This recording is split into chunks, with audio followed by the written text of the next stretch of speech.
The place to be is right here with me. It's Random Topic Sundays on channel GBoot2786, on Gavin Richard, on Facebook at Gavin Richard, and on GavinRich2786. Whoever you are, wherever you are, I hope you are blessed and doing safe.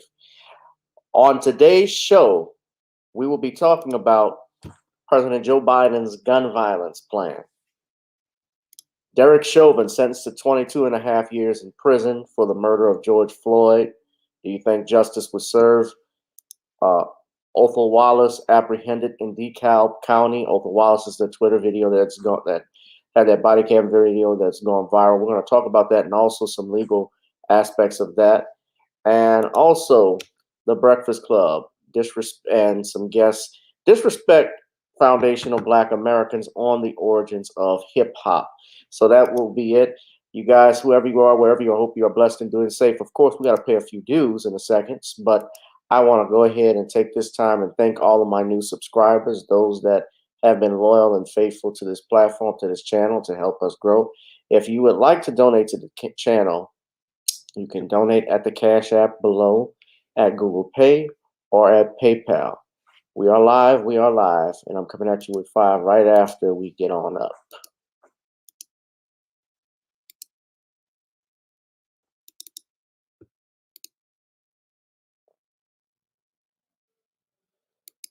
Okay, it's supposed to be playing.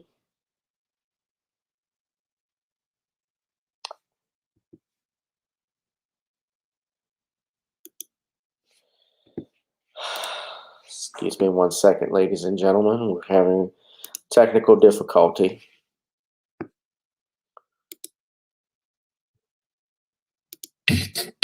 Girl, come on. Gotta dance to the beat, because on the dance floor is where we're moving. Show me what you got.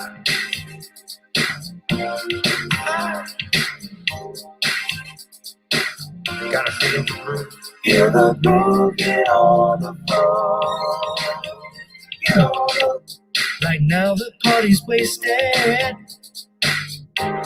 There's nothing much to do. But once the groove gets started, tell me, what do you have to lose? Just look into my eyes, girl, as we glide across the room. And what to my surprise now, the beat takes hold of you. Now if you're feeling like I'm feeling, so come on baby, let's start dealing. Time to get this party started. Ain't no time for the broken hearted. When the rhythm takes hold of you, there's only one thing left to do. Cause the beat is really moving. Time to feel your body moving. Gotta get on and move your body. Cause when the beat is really grooving, start to feel your body moving. Gotta get on and shake something. Feel the groove, get on the floor. Get on up. Tell the DJ play the whispers. Rock steady in the mood. Put on earth, wind, and fire. Tonight we're gonna groove. Show me how you do the four corners. Electric slide or two. Hit the bus stop or do the bunny hop, baby. It's really up to you. Now if you're feeling like I'm feeling, so come on baby, let's start dealing. Time to get this party started. Ain't no time for the broken hearted. When the rhythm takes hold of you, there's only one thing left to do. Cause the beat is really moving. Time to get your body moving. Gotta get on up and move your body. Cause when the beat is really grooving, start to feel your body moving. Gotta get on up and shake something. Feel the groove, get on the floor. Get on up. Now, 2020 hasn't been the best year of all times. We've been dealing with death, the pandemic, racism, bad policing, and all the bad rhymes. But like Uncle Snoop once said, if you breathe and you're achieving. So if you're ready, I need you all to get on up. Are you ready? 1 and 2 and 3 and 4. Get your butt on the dance floor. 5 and 6 and 7, 8. This jam we appreciate. We're gonna slide and step on the beat. On the dance floor is where we'll be. Get on the floor. Get on up and move your body. Cause when the beat is really grooving, start to feel your body moving. Gotta get on up and shake something. Feel the groove, get on the floor. Get on up, yeah, gotta get on. Come on, baby, gotta get on. Baby, feel the groove, get on the floor. Get on up.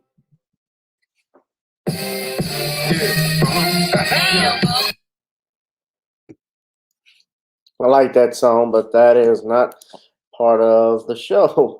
What's up, everybody? Welcome to another edition of Gavin Richard Presents. I hope you all are blessed and doing safe. Whoever you are, wherever you are, I hope you are blessed. Right now, we are talking about a bunch of things. You guys should download and check out my latest single on iTunes, Spotify, and Apple. You got to get on up. Also, I'd like for you all, if you haven't already, to check out my Patreon page. The Patreon, of course, is the same as the YouTube channel. I have a link right here in the description. You'll see a link in the description, and also I have one in my chat room. If you guys want to go ahead and click on that. Let's see who we got here in the comments section. So far, it's just been me. We got about 5 people that are watching in. I know it might be early where some people still are. Well, it shouldn't be that early. It's 12 o'clock noon. I don't know what anybody's doing, but you know, you guys, if you're enjoying the show, which I'm hoping you are, I want to thank my new subscribers. I want to thank all of you who have tuned in, who have contributed. Shout out to our brother. He sent me something earlier, Brother Bernard Johnson, King BJ. You guys subscribe to his channel. I want to be talking about one of these topics. Bernard sends me stuff all morning and stuff like that. And actually, I'm going to see what he's up to. I see Ron Hurd is watching. Shout out to Ron. And Sean James, everybody who may be tuning in right now. You guys pile on in. We're getting some more subscribers, getting more viewers right now. All right. This will be about an hour, 15-minute show at best. I'm going to try and keep it limited because there are things I need to do today, things I'd like to do. It might be a little shorter than that. Who knows? But I like to get my stuff out early, especially when it comes to topics like these. So I want to do, first and foremost, we got to do our Black Music Month. Now, I don't care what anybody says. They call this Pride Month. They call it Transgender Month, LGBTQ, or whatever month they call it. This is Black Music Month. I think they got different people claim different months, but the month of June for me is Black Music Month. And today's Black Music Month, we're going to be celebrating the music of Mr. Gil Scott Heron. Now, those of you who don't know who Gil Scott Heron is, and it's going to relate to a topic we're talking about later. I'm going to talk about that a little bit later on the Breakfast Club and how they disrespected some Foundation of Black Americans.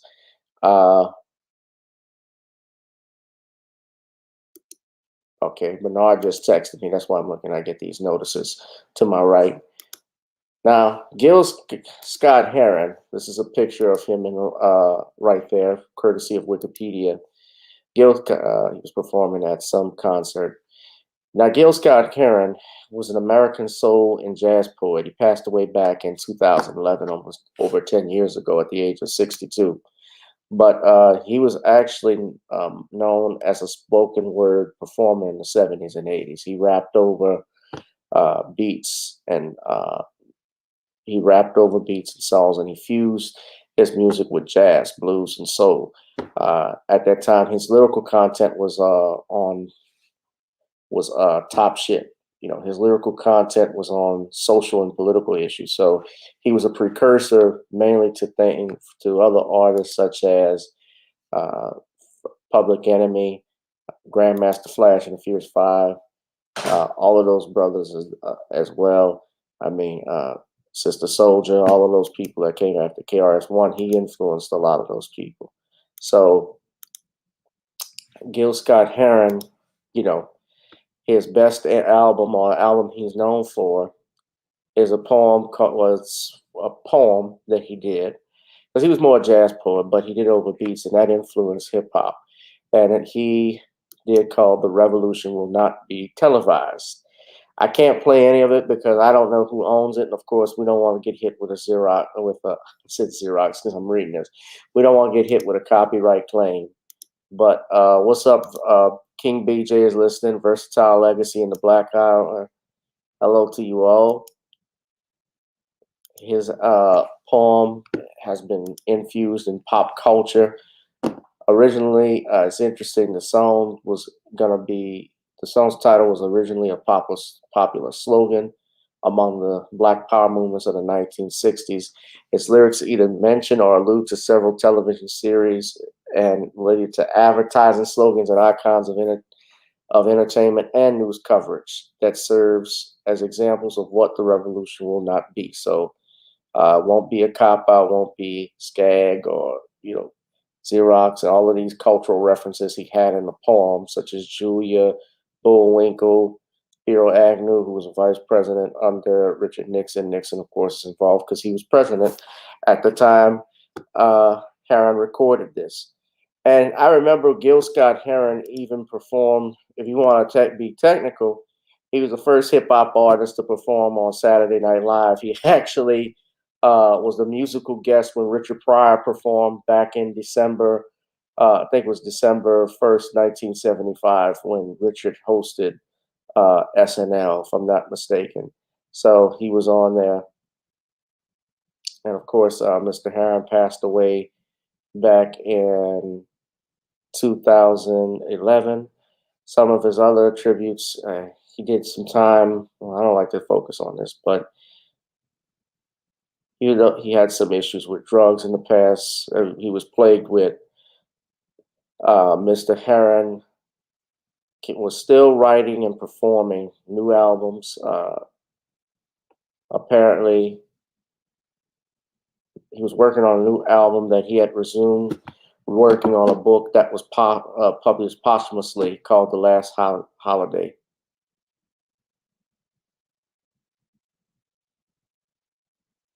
So that book was about how Stevie Wonder attempted to have Dr. King's birthday recognized as a national holiday. So that was cool. Now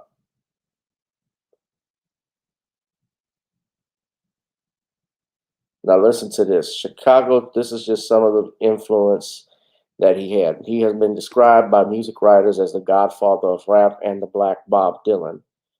Chicago Tribune writer, I would say that Bob Dylan is the white Gil Scott-Heron. Chicago Tribune writer Greg Kot stated that together they crafted, on his work with Jackson, together they crafted jazz-influenced soul and funk that brought new depth and political consciousness to 70s music alongside Marvin Gaye and Stevie Wonder. In classic albums such as Winter in America and From South Africa to South Carolina, Scott-Heron took the news of the day and transformed it into social commentary, wicked satire, and proto-rap anthems. He updated his dispatches from the front lines of the inner city on tour, improvising lyrics with the improvisational daring that matched the jazz soul swirl of the music. So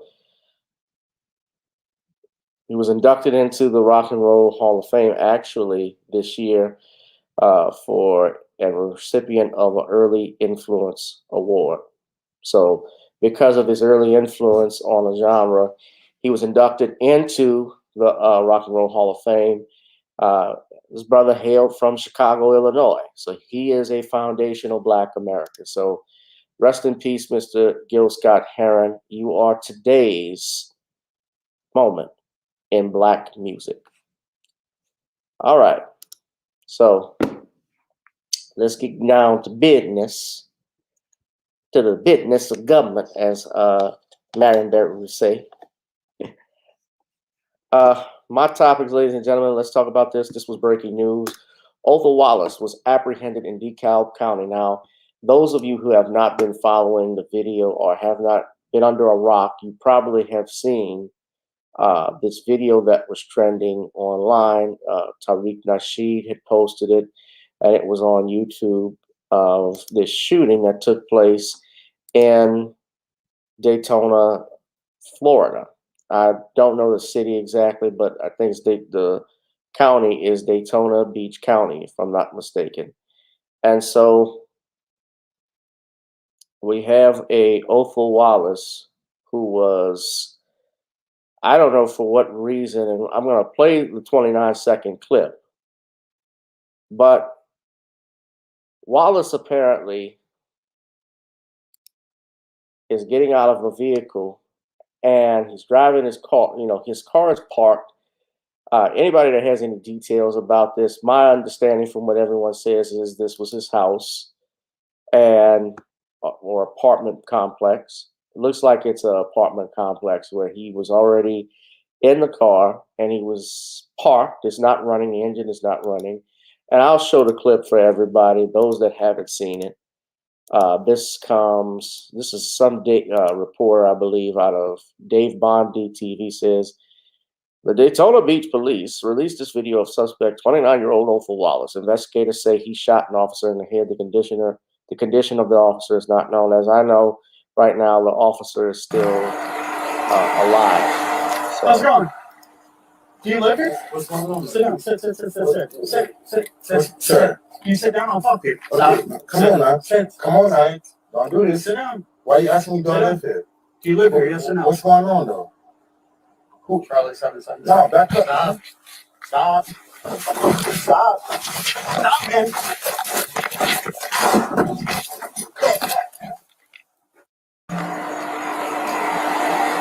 How's it going? okay. Do you live here? What's going on? Sit down. Sit. Sir. Can you sit down? I'll talk to you. Okay. Come on now. Come on now. Don't do this. Sit down. Why are you asking me do I live here? Do you live here? Yes or no? What's going on though? Who? Charlie 77. No, back up. Stop. Stop, man.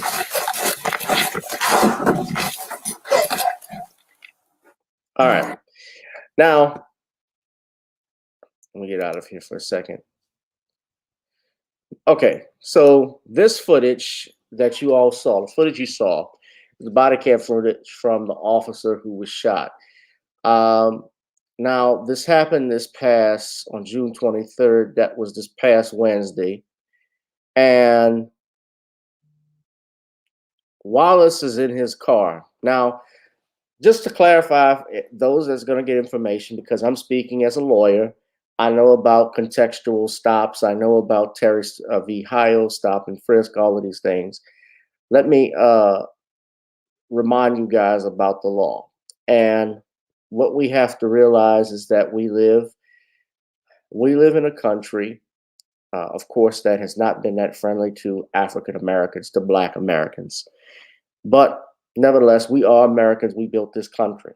And in all proceedings, when someone is accused of a crime, I'm going to always say alleged. This is just me, just for legal purposes, because although I know from the video that he was apparently shot by this man, and I say apparently, but I will say alleged because Mr. Wallace is innocent until proven guilty beyond a reasonable doubt based off what the evidence is.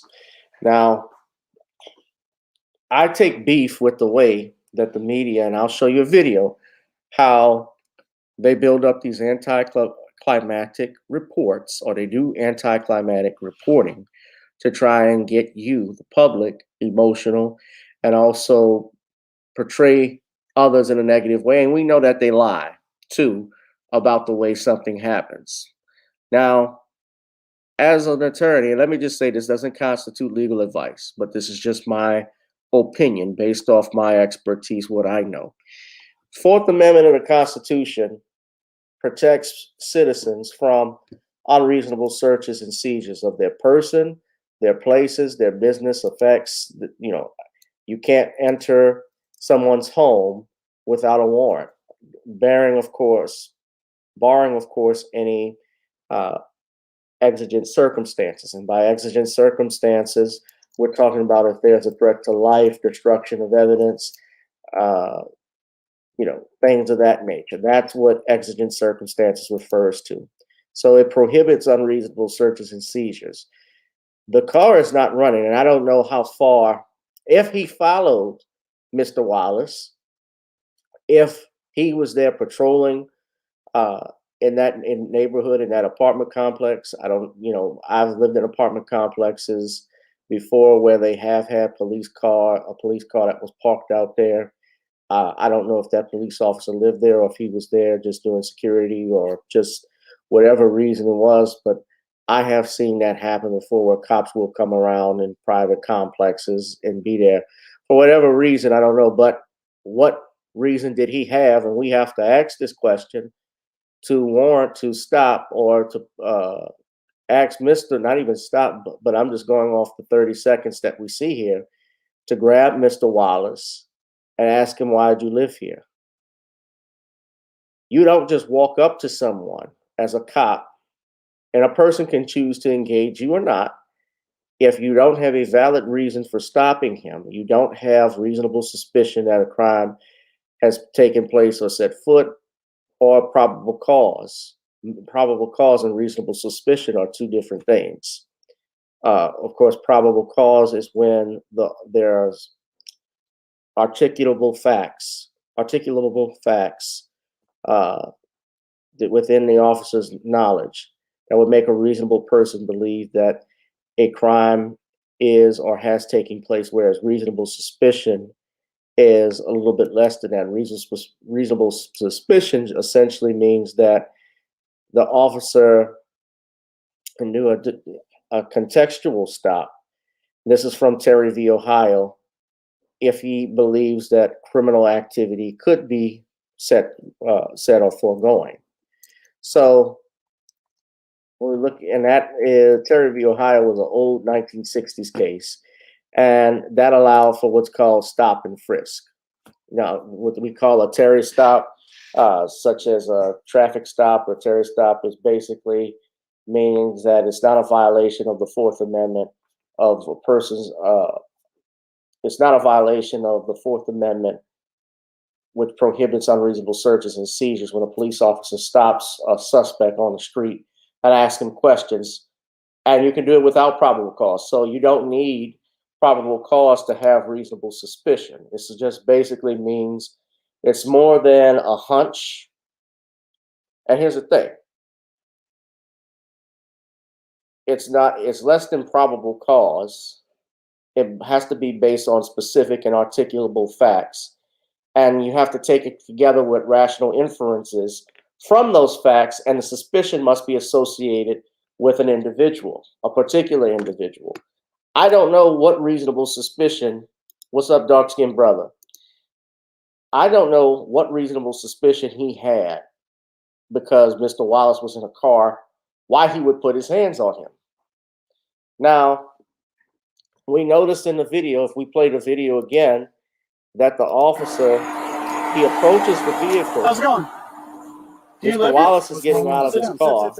Now, when we go back, I don't know. Of course, I don't know what was said earlier, but obviously it looks like this officer is coming from around his car, and Mr. Wallace is getting out. He's got his light flashing on Mr. Wallace's eyes.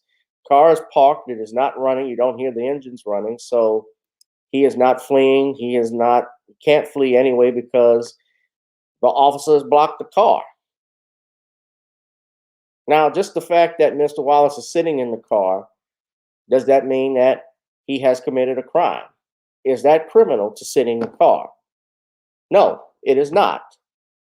So we have to ask, why did this man approach Mr. Wallace and prevented him from leaving, blocking him in essentially. Now the car is not running, but could you make an argument whether he's being falsely imprisoned? I don't know about that. I know that he can't leave apparently if he wanted to get back in his car and drive off without hitting this officer's car. So what reason he stopped him, we don't know. Now let me play it again, and I'm gonna pause it. How's it going? Do you live here? So he asks him, "Do you live here? Do you live here?" Wallace says, "What's going on?" The officer says, "Sit, sit, sit, sit." So at this point, he grabs him. Sir, can you sit down? I'll talk to you. Stop. Okay. Come on now. Stop, Come on, sit. So at this point, he is not free to leave. He has detained him. He has not told him why he is being detained. Now, officers don't have to tell you necessarily. There's no law that says they have to tell you why you're being detained, but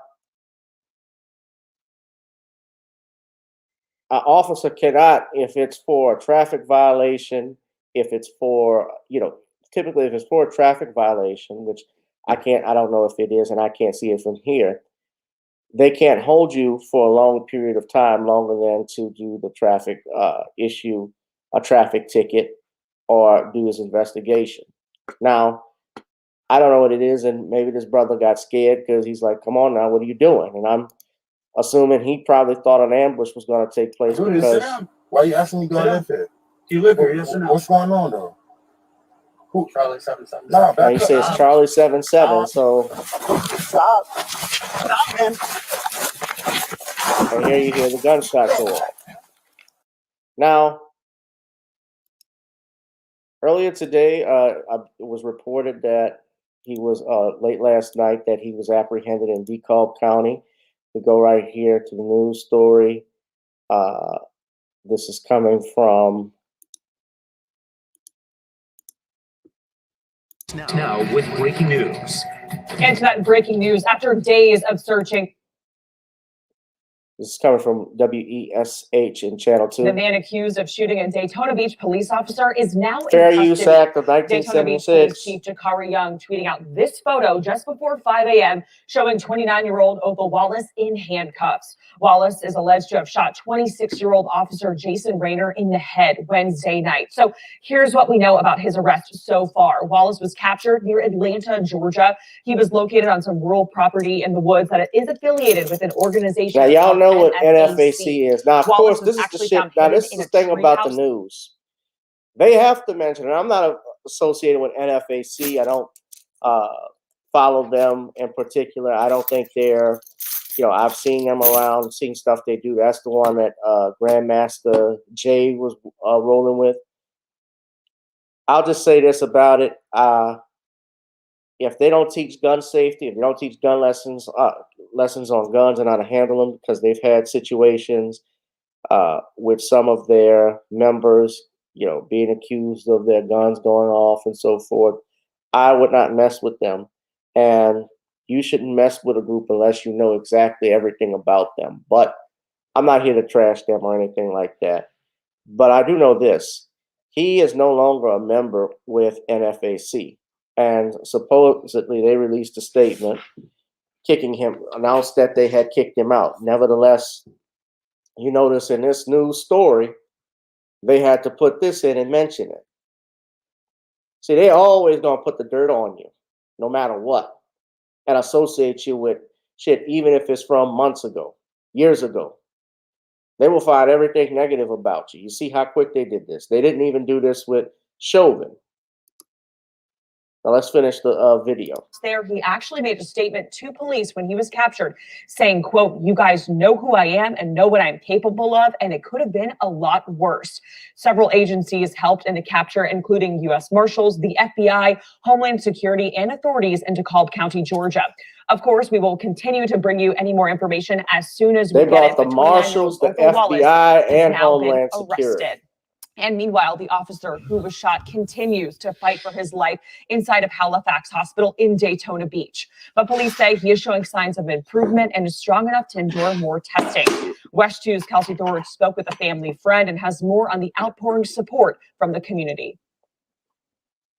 As Daytona Beach police officer Jason Rayner continues to fight for his life inside Halifax Health Medical Center, the community is doing all it can to show its support. Dozens of community members hopped in their Jeeps for a procession around the hospital, all to show Officer Rayner and his family that they're here for them. This one hits close to home because I do know him and the family well. Aaron Perro is a friend of Officer Rayner.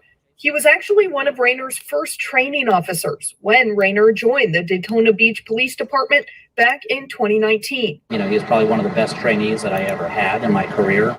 Perro has been in touch with Officer Rayner's family over the past few days. He told me they appreciate the community's support and just want to keep all the focus on his recovery. Jason knows he has a great support group here, and he's very appreciative of the community standing behind him and all of the people that we don't even know that are supporting law enforcement in general, supporting Jason. And he's, you know, although, you know, he's got a long road ahead, the family is very appreciative of getting his story out there. Kelsey Thorne, WESH 2 News.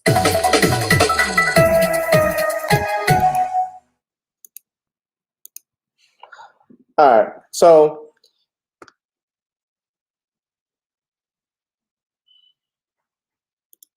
okay, so that's one video. There's a couple other more videos I want to actually share with y'all because I want you to take a look at this and exactly how they are calling this, what they try to do, and the narratives that they show.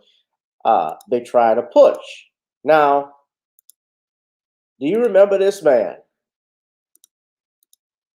This is tonight, Volusia County Sheriff Mike Chitwood. Mike Chitwood.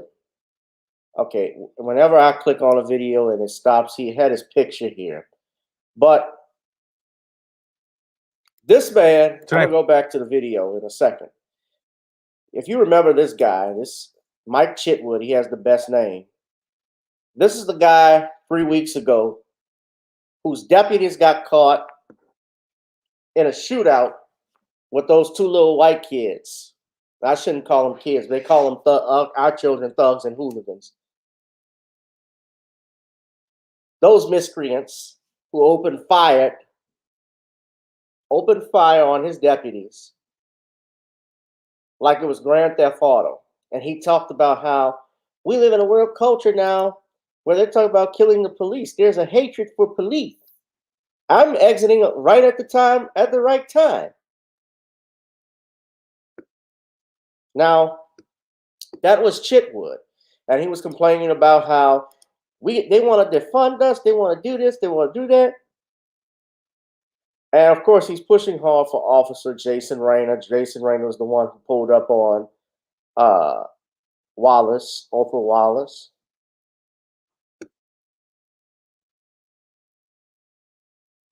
And he had some interesting comments.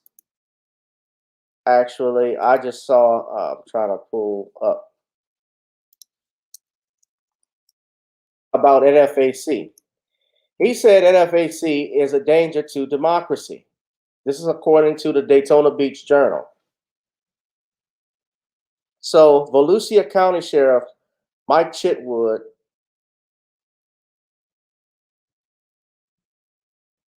says that it's just one of the, he's referring to what happened. He said before suspect Othal Wallace shot Daytona Beach Police Officer Jason Rayner, Wallace pulled the power cord on the officer's body camera, according to him.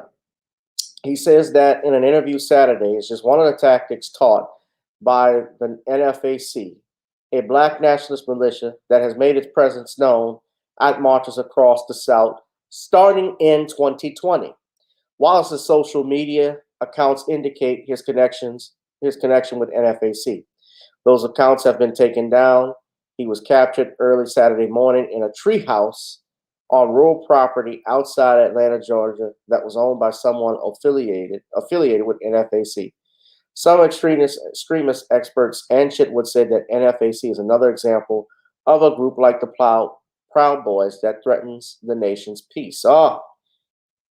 See how they're trying to affiliate you with the Proud Boys now. See, I knew something like this was coming. I had a feeling That was going to be one incident, and it will mess up the entire group. So if you're affiliated with them, this is going to give the, although I'm sure the FBI was always watching, they're going to be watching you even further. Anybody associated with this group, anybody that's made a comment on social media about this group, anybody that said something positive, I'm sure law enforcement is going to be calling you or knocking at your door very soon.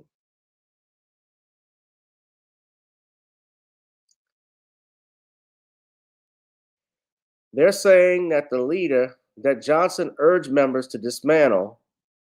John F. Johnson, aka Grandmaster J, took to YouTube to urge NFAC members to attack and kill law enforcement and their families. Johnson urged members to dismantle the body cameras of police they intended to assault. In an interview with NBC's Morgan Radford last March, Johnson said the NFAC was growing by leaps and bounds. He says its goals are self-defense and to create a black ethno state. The NFAC was born out of the last 4 years under the Trump administration. Although we had pictures of him working security at the Trump rally, video of it. But I mean, that was just a job. Doesn't mean he voted for Trump. I don't know who votes for who when they go in the voting booth. It means that you are the deterioration of racial relations in this country, he said. It means that you are preparing yourself to defend yourself. He called violence a last option, but added the United States was built on violence as an option. That part is true. It was. He called them a danger. Chitwood sees no difference in the threat posed by militia groups, left or right. I think that this is a grave crisis that's facing America right now because any extremist militia group, I don't care whether they're white, black, or Hispanic, whatever, they are a danger to society and they are a danger to democracy. Well, here's my thing. The Proud Boys, as you call it, have been around. I never saw Mr. Chitwood specifically call them out. I've never even heard of Mr. Chitwood. He only became famous because his officers got in a shootout with those two little democrats, those two little monsters that were shooting at his deputies. But this is what Chitwood had to say. I actually want to play the video of what Chitwood said before we move on here.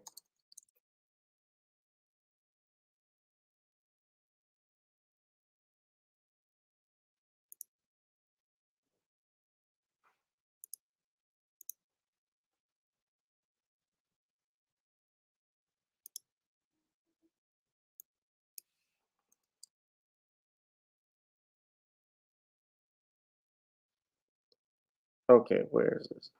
Damn.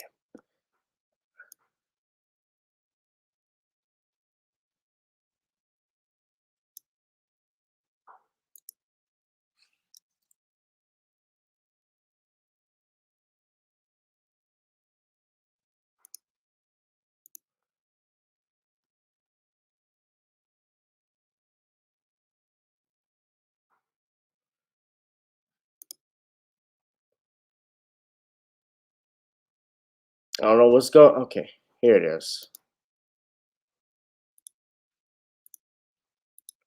Tonight, Volusia County Sheriff Mike Chitwood says an investigation into Othal Wallace has revealed a hatred for law enforcement. The sheriff says he thinks it was only a matter of time before he tried to kill a police officer. What we're discovering is any law enforcement officer that came I'm in pretty contact with this guy he said was what going we're to get killed. discovering. When you listen to his manifestos and you see what he's I bet this asshole was not even on the team when they apprehended him. You're a sheriff. No disrespect to the sheriff, real true sheriffs out there, sheriffs and deputies when I say this, but they caught him in Atlanta. You weren't. How do you know what was in his head?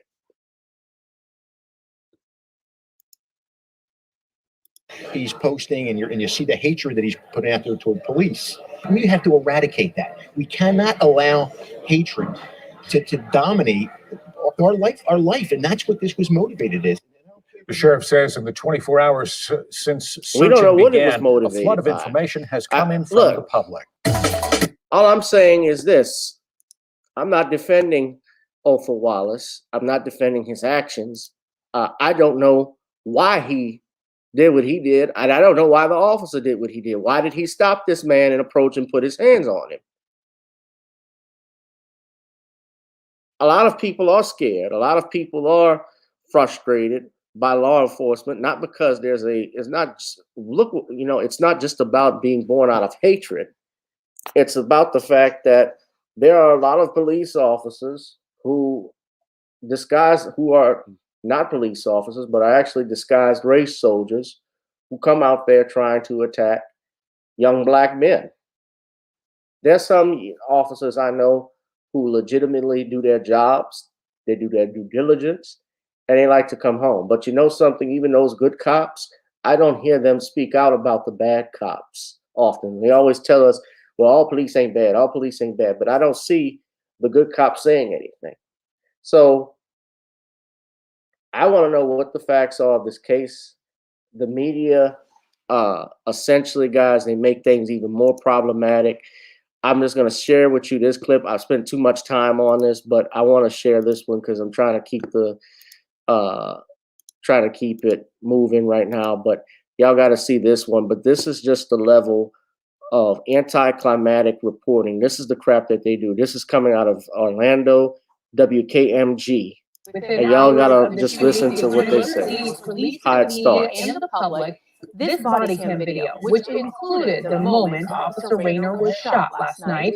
Now, we chose not to air the entire clip. And notice he said he was going for his power cord. Chidwood says he's going for his power cord. But when you watch the body camera footage, let me pause it. We have decided it is important. As you watch the body camera footage, the camera doesn't stop after this gunshot goes off. So how you know he pulled it? How you going to say that he was going for the power cord, disabling it, if it goes off?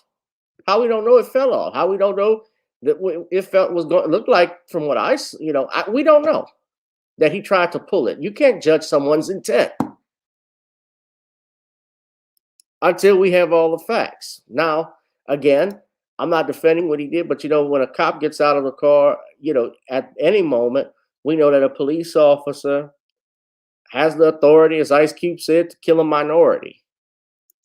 To show you in its entirety. Yeah, so in our new digital show, Solutionaries, investigator Lewis Bolden has been focusing on the relationship between law enforcement and the community. He joins us now to walk us through the seconds that changed this officer's life and why it's so important to understand the risk our law enforcement officers face every single day. Lewis.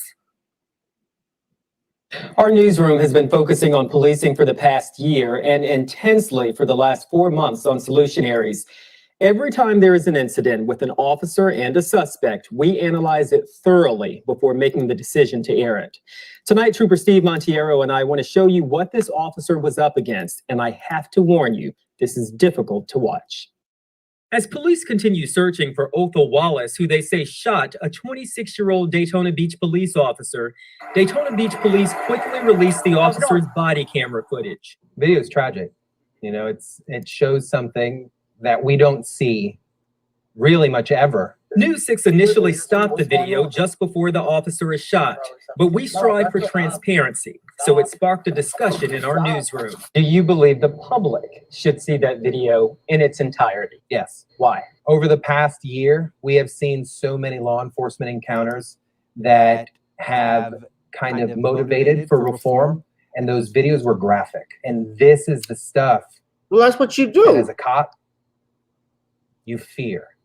And I think showing something like this to the community can create a mutual respect. Whenever there is video like this, my concern is always the family of the officers, the family seeing this video over and over again. I know that my family, if this was me, would want that out there. Trooper Steve believes the video gives the public an up-close look at what officers are up against every day. I watched the video in its entirety for the first time with him. Do you live here? So he's asking him normal questions. The entire exchange between Officer Jason Rayner and Othal Wallace. He's asking normal questions, but the question is not, he does not have to answer that if there's no legitimate stop. He's parked there. You don't know why he's there. And he puts his hands on him. Is 29 So he's not seconds. free to leave. We decided to show the video in its entirety to show you just how fast So this is it an happened. apartment complex. First, there's a verbal exchange. Sit down. Why are you asking me, do I live here? Do you live here, yes or no? Then there appears to be a scuffle, and in the middle of it, you barely hear the gunshot. Why do you think it's important for the public to see it? I think there is a perspective that we don't see. We see a third camera all the time, a cell phone video. This is a one-on-one interaction taking place with two human beings. One on the right side of the law and the other one on the bad side. And in less than 30 seconds, everybody's life has changed. Daytona Beach Police Chief Jakari Young weighed in as well. If we didn't want it out, we would not have released it. I realized it was graphic, but I wanted to make an impact. We needed it to make the impact that it made. And that was our goal in releasing that footage, because I still believe in this country, the good outweighs the bad. And the good-hearted folks that see a video like that, if they have any information, that right there will get them to speak up.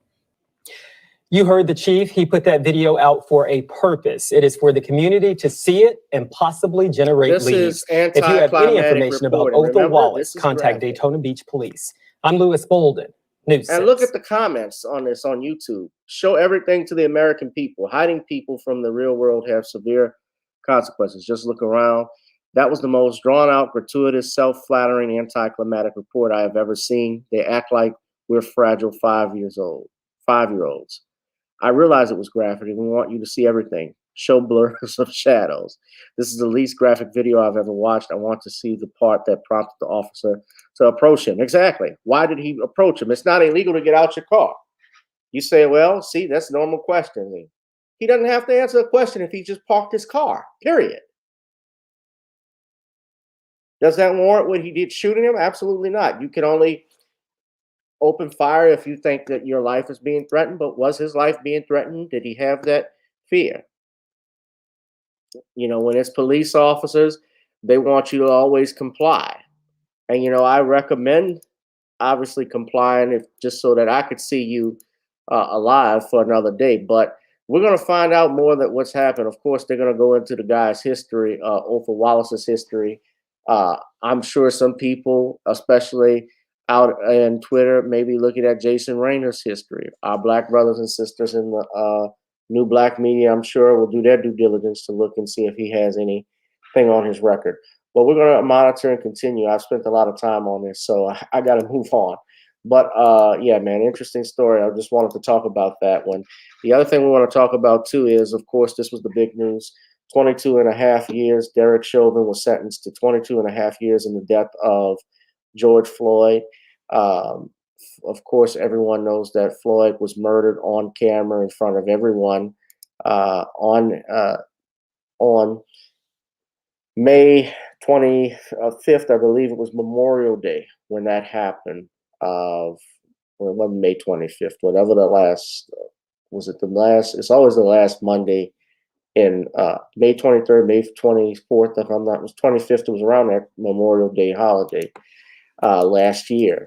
And tributes, of course, came out. People were touched over the death of George Floyd. May 25th, it was that day, I was correct.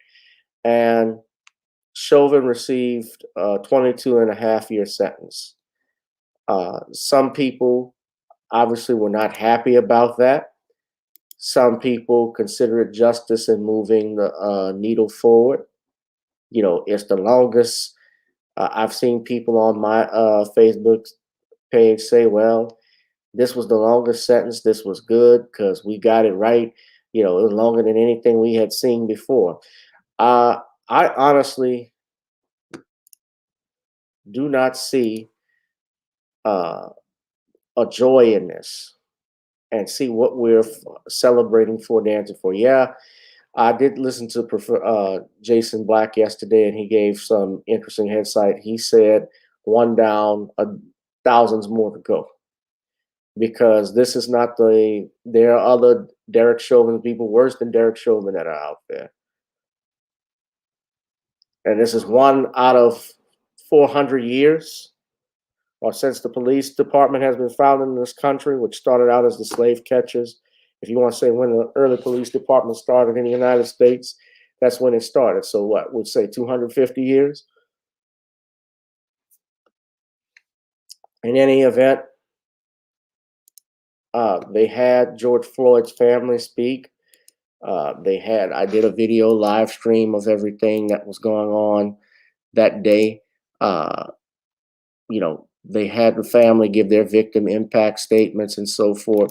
But of course, what was most disgusting for me, what I did not like, was when Derrick Chauvin's mother spoke. Now, Derrick Chauvin's mother, Carolyn Paulenti, spoke before sentencing.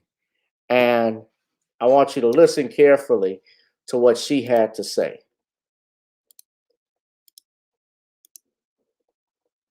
And TY. I am the mother of Derrick Chauvin. I am here to speak on behalf of my entire family. On November 25th, 2020, not only did Derrick's life change forever, but so did mine and my family's. Derrick devoted 19 years of his life to the Minneapolis Police Department. It has been difficult for me to hear and read what the media, public, and prosecution team believe Derrick to be an aggressive, heartless, and uncaring person.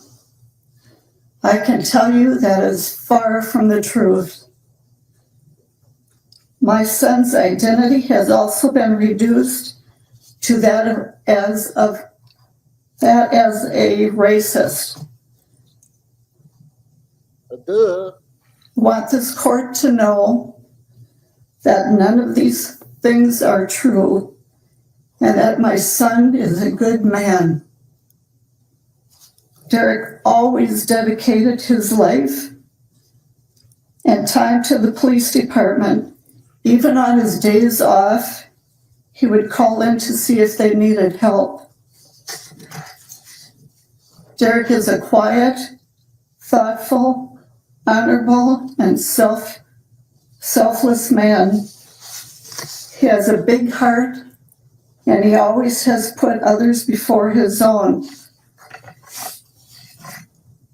The public will never know the loving and caring man he is that his family does.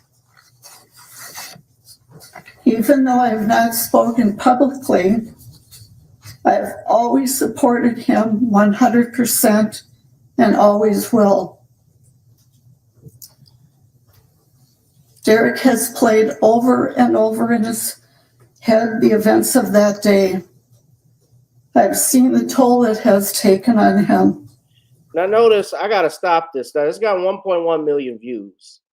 Notice not once so far in this clip, which is only 3 minutes and 15 seconds, has she ever mentioned the Floyd family or what happened to George Floyd. Not once has she said, we are devastated about Mr. Floyd's death. My son shows remorse for what happened. My son is sorry about what happened. Never once.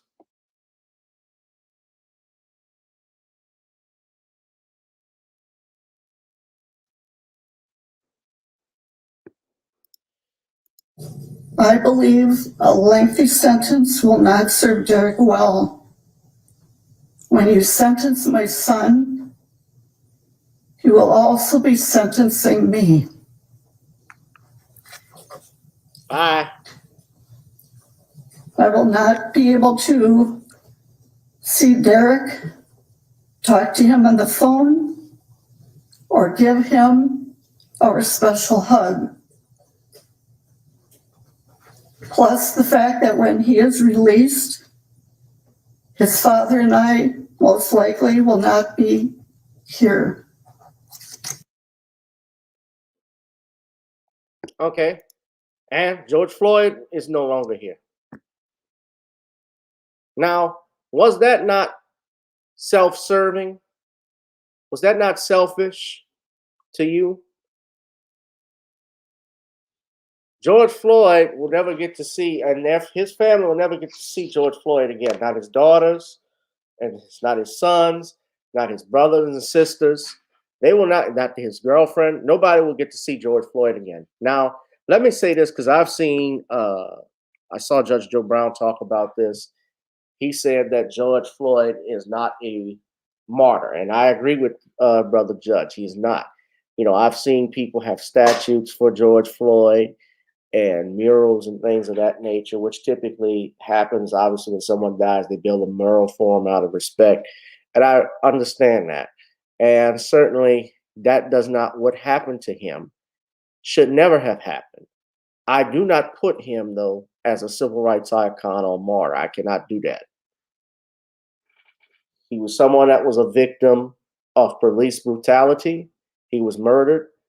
And that's the way I leave it. And in this case, I think, you know, justice served. I'm thinking about it. You know, in this case, he was murdered. There was some justice, and some, I mean, yes, he's going to do time, but that time, do I think he should have gotten more? Absolutely. I think that it warranted certainly 40 years in prison, but I did not believe it was going to happen. I felt, yes, he should have gotten it because he had multiple chances to getting up off George Floyd when he complained he wasn't breathing. Floyd was handcuffed. He had intent, obviously, to do this. He kept his knee on this man's neck and on his back longer than the appropriate period. He should have gotten more time. And when you look at Judge Cahill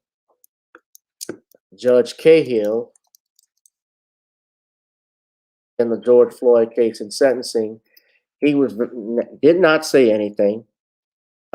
You can actually read his memorandum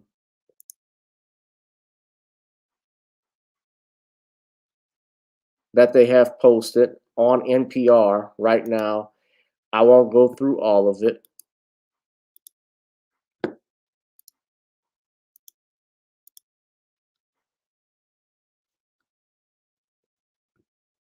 But he sentenced him to 270 days in prison, 70 months, excuse me, in prison, 22 and a half years.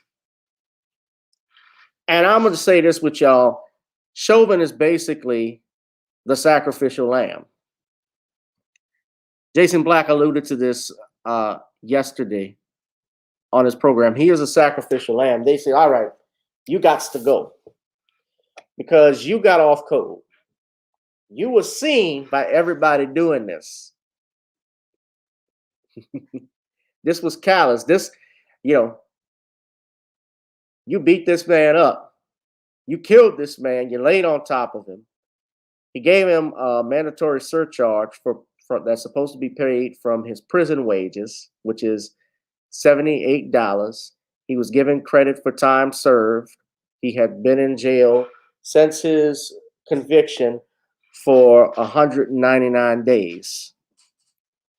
Can't own a firearm, can't own ammunition, explosives for the rest of his life, has to provide a DNA sample, register as a predatory offender.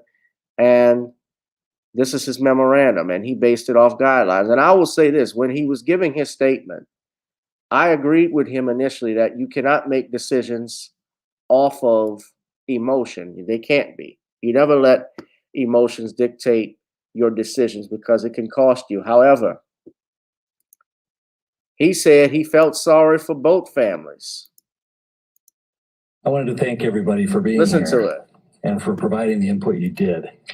Not just the people who were in the courtroom here, but also those who provided written statements, both from the Floyd family and the defendant's family. I've read all the impact statements that were submitted earlier and listened carefully to all the input here today. And it is truly appreciated that you took the time to stay with this case and to provide me with input. I have reviewed the pre-sentence investigation and carefully considered all the facts of the case and the law, but my comments are actually going to be very brief because most of it's going to be in writing. I have a 22-page memorandum that is going to be attached to the sentencing order. And why am I doing it in writing? To emphasize the fact that determining the appropriate sentence in any case, and in this case, is a legal analysis. It's applying the rule of law to the facts of an individual and specific case. And that is why, as opposed to trying to being profound here on the record, I prefer that you read the legal analysis that explains how I determine the sentence in this case.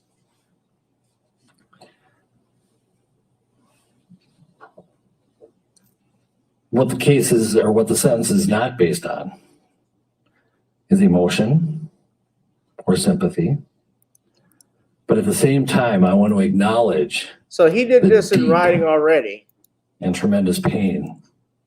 Listen. That all the families are feeling, especially the Floyd family. All the families. Excuse me, Your Honor. The family who's feeling the pain is the Floyd family and the Floyd family alone. Yes, I know I've seen what going to jail can do to a family, going to prison to a family of that person that was convicted. It is a hard thing to look at. It's a hard thing to go through, but it is George Floyd's family who are the victims here, and not Derrick Chauvin's family. You have our sympathies. And I acknowledge and hear the pain that you are feeling. I acknowledge the pain not only of those in this courtroom, but the Floyd family who are outside this courtroom and other members of the community. It has been painful throughout Hennepin County, throughout the state of Minnesota, and even the country. But most importantly, we need to recognize the pain of the Floyd family. I'm not going to attempt to be profound or clever because it's not the appropriate time. I'm not basing my sentence also on public opinion. I'm not basing it on any attempt to send any messages.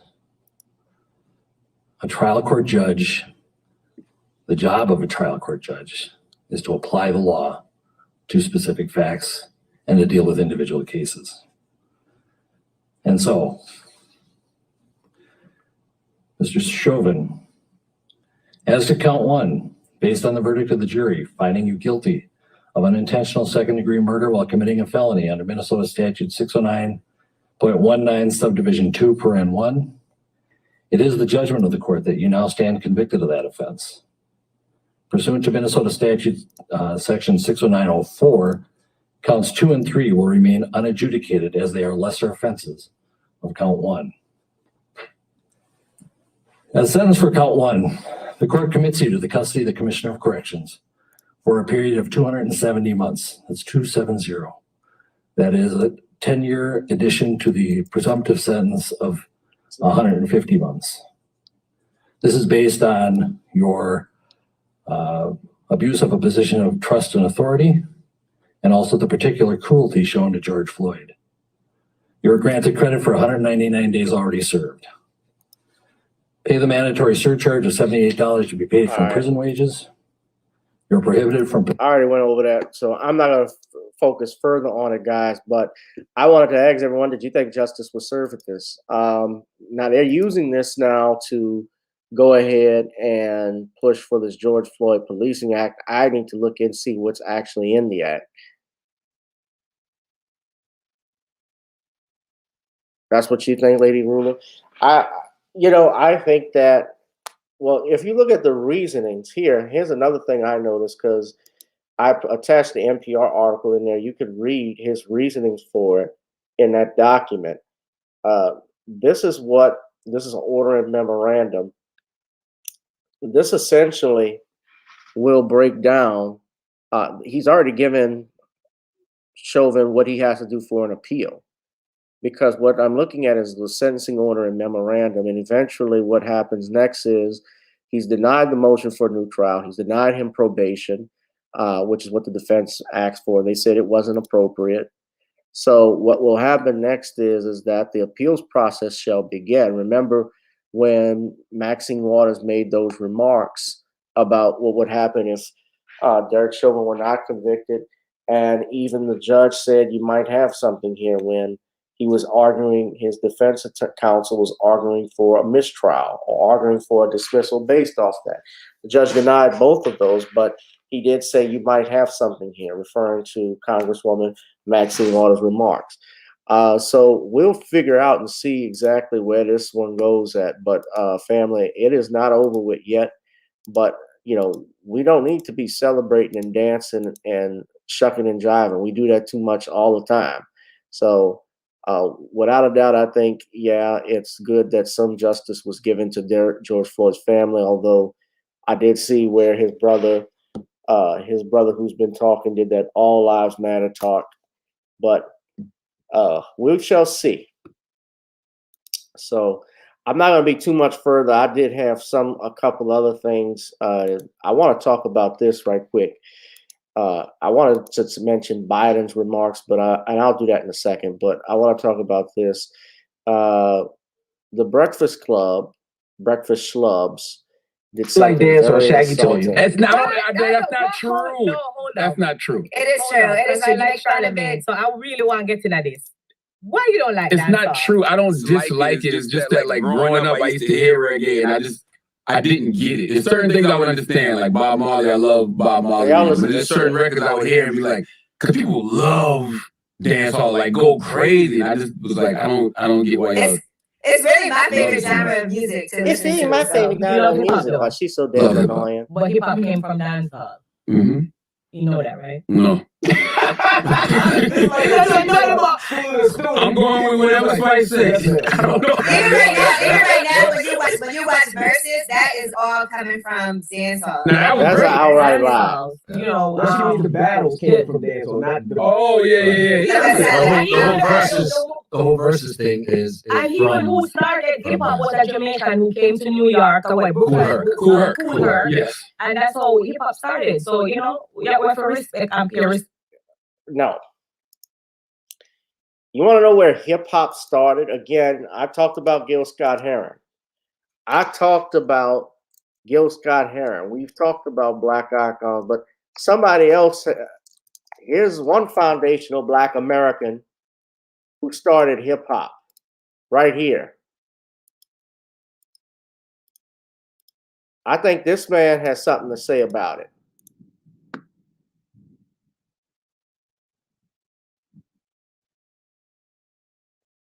Every song, every R&B hip hop artist was influenced by James Brown. His song, Funky Drummer, is the most sampled song in hip hop. Dance hall music. Please get the fudge. Respect to the real genre. I definitely respect it. Yeah. But I want you to like it. I want you to listen more dancehall. That's a damn lie. Feel of it. That promises you. That's what it is. I need to listen to more. You know what my song called? So Me Like It. So Me Like It. She's doing that. Her, was that Shaggy on that? Listen to it. When we're gonna play it this morning. They're doing that to promote their shit, man. That's why they mention that. She just sucked her teeth. Angela. But you know what? When we first started on the Breakfast Club, the song "Rompin' Shop" I think was in the heaviest rotation. I know. Angela, you know what time it is. We have to get the guy. We have to get him up to par. Remember the camp right. Jamaica in the streets, make him see the girl and climb the tree and not do the things them. You know what I'm saying? And they don't check them when they say stuff like this. Now this is flat out disrespectful. And I follow him and he follows me. Even Chuck D said some shit like this. And Chuck D, I didn't comment.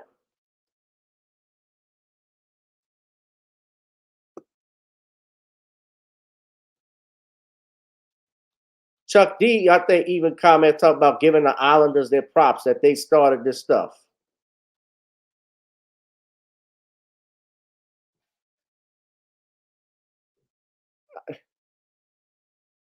Hands everybody, cause these are the breaks. I'ma take y'all back to 78 before DJs and MCs rock the break. Okay, I don't want to play this music because I don't own that. I don't want that to come on. But someone shouted us, one of my dudes, guy who follows me, and I follow Chuck D, but you know, Chuck D was even talking about giving the Jamaicans their props. Excuse me? This is part of the reason I tweeted this, I retweeted it, why I stopped watching The Breakfast Schlubs. I don't listen to it anymore. Angela Yee always got a comment on some shit that she doesn't know about. You know, Angela, I got to step out when Dr. Umar Johnson comes in. Yee can't be a professional and interview the guy. One who cares says, yeah, Charmaine needs to go. Shout out to the Last Poet Society. Yeah, even New Orleans, music from Fats Domino. I see Brother Dwambi, he's put this out here. Pioneers like Fats Domino. Dwambi even said, pioneers like Fats Domino. His style of music and boogie woogie actually influenced hip hop as well. All of that comes from R&B music. These are, we talk Black Music Month. Like I put James Brown on here. Funky Drummer. Go listen to Funky Drummer and listen to that breakdown. I wish I could play it. But y'all listen to that breakdown of Funky Drummer by James Brown.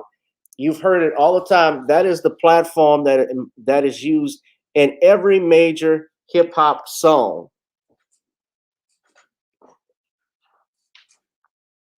The Last Poets, yeah, Gil Scott Heron, The Last Poets. We got James Brown. You got some other people. Shit, even if you said Cheek, Niles Rodgers and those guys, because their song "Good Times," that based by Bernard Edwards. That bass line was used for Rapper's Delight. It wasn't started by no damn Jamaicans.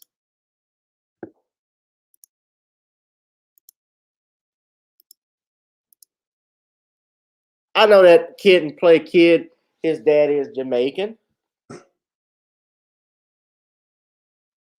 But come on, man. I know some shit like that. I know some stuff better than that. Even when you're talking about rapping over beat verses and stuff, you know, that's called playing the dozens when people would rap over lyrics and diss you. That's just dozens. Everybody did that. People were doing that on the street.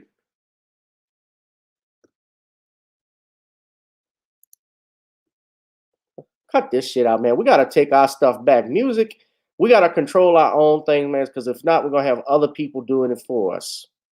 So I don't want to spend too much time on that. And finally, I got to get to this because we got to keep moving. I'm pushed for some time. I spent a lot longer than what I was going to talk about. I want to talk about Biden's gun violence plan. Shout out to Brother Bernard James, who's tuned in. He actually shared this link to me. You guys can look at it when you get a chance online. I'm not going to be no more than about 3 more minutes because I got to run. I'm going to do a review of the Fast and Furious 9 movie I'm going to go see in a little bit. But this is a fact sheet that the Biden-Harris administration announced to strategy to prevent and comprehensive strategy to prevent and respond to gun crime and ensure public safety. Now,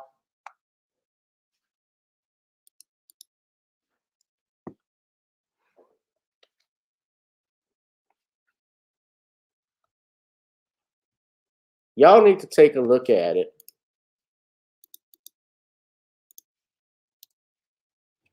I want to know, just curious, how many of you think that any crime bill, anything law that Joe Biden passes is going to stop crime? Raise your hand by show of hands. you think it's going to have an impact on gun violence? Just curious. Because often what happens when we always see a problem, we want immediate answers. We want a solution to it.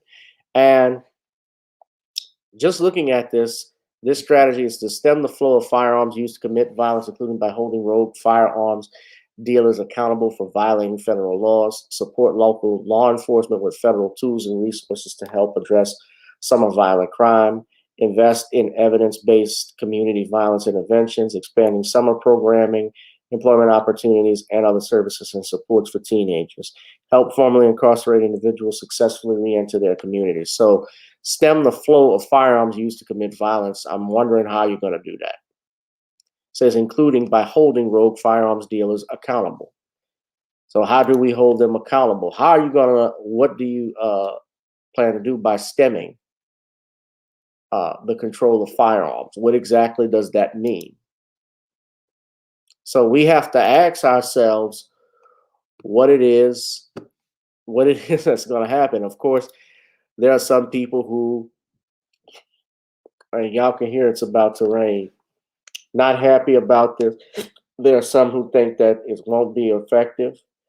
What do y'all think? I personally think that there's no bill. This bill is going to be just like the COVID-19 bill. It's going to be general impact. Might be even worse than that, I should say. Excuse me, I'm going to correct myself, especially if they're looking about passing House Bill 127. I look at what's going on in Chicago. I look at Washington, D.C. and some other cities that have some of the toughest gun laws in the country, and yet there's still a lot of gun violence.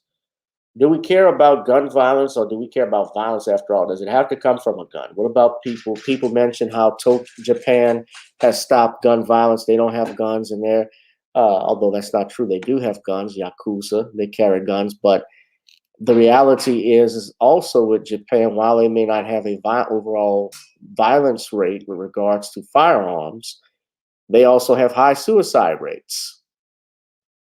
So do we care about life being lost, or is it just life by a gun? Because it seems more and more when I hear people say this, it's more about controlling people than it is about gun control.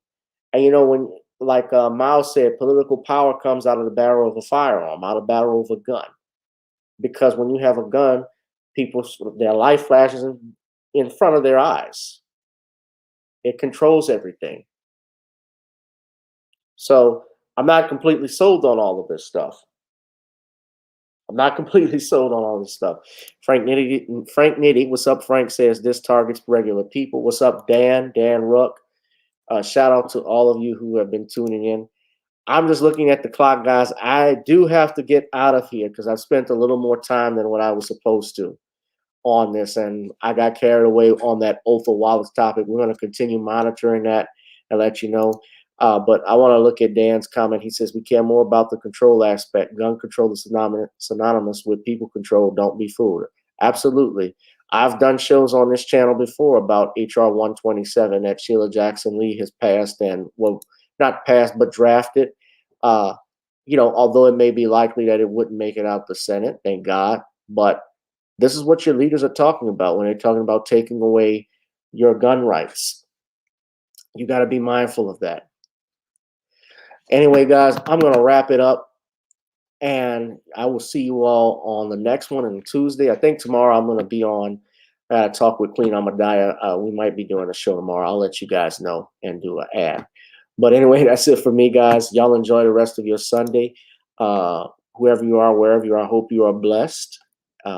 Continue to be good, be safe. Enjoy the rest of this Sunday. I will, to the best of my ability, even though it's raining right now. But I'll see you all in the next one. By the song, Gotta Get On Up. I'll holla. Peace.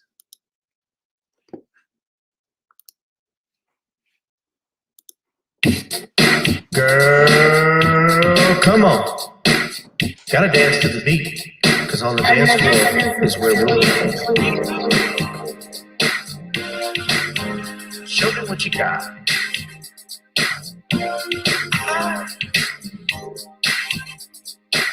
Gotta feel the groove. Feel the groove, get on the floor. Right now the party's wasted. There's nothing much to do. But once the groove gets started, tell me, what do you have to lose? Just look into my eyes, girl, as we glide across the room. And what to my surprise now, the beat takes hold of you. Now if you're feeling like I'm feeling, so come on baby, let's start dealing. Time to get this party started. Ain't no time for the broken hearted. When the rhythm takes hold of you, there's only one thing left to do. Cause the beat is really moving. Time to get your body moving. Gotta get on up and move your body. Cause when the beat is really grooving, start to feel your body moving. Gotta get on up and shake something up. Feel the groove, get on the floor. Get on up. Tell the DJ play the whispers. Rock steady in the mood. Put on Earth, Wind and Fire. Tonight we're gonna groove. Show me how you do the four corners. Electric slide or two. Hit the bus stop, or do the bunny hop, baby. It's really up to you. Now if you're feeling like I'm feeling, so come on baby, let's start dealing. Time to get this party started. Ain't no time for the broken hearted. When the rhythm takes hold of you, there's only one thing left to do. Cause the beat is really moving. Time to get your body moving. Gotta get on up and move your body. Cause when the beat is really grooving, start to feel your body moving. Gotta get on up and shake something up. Feel the groove, get on the floor. Get on up. Now 2020 hasn't been the best year of all times. We've been dealing with death, the pandemic, racism, bad policing, and all the bad rhymes. But like Uncle Snoop once said, if you're breathing, you're achieving. So if you're ready, I need you all to get on up. Are you ready? 1 and 2 and 3 and 4. Get your butt on the dance floor. 5 and 6 and 7, 8. This jam we appreciate. We're gonna slide and step on the beat. On the dance floor is where we'll feel the groove. Get on the floor. Get on up and move your body.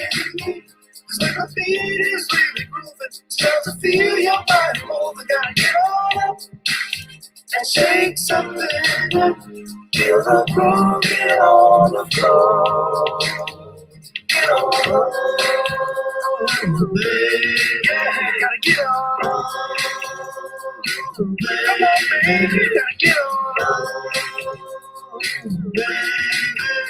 Feel the groove, get on the floor. Get on up.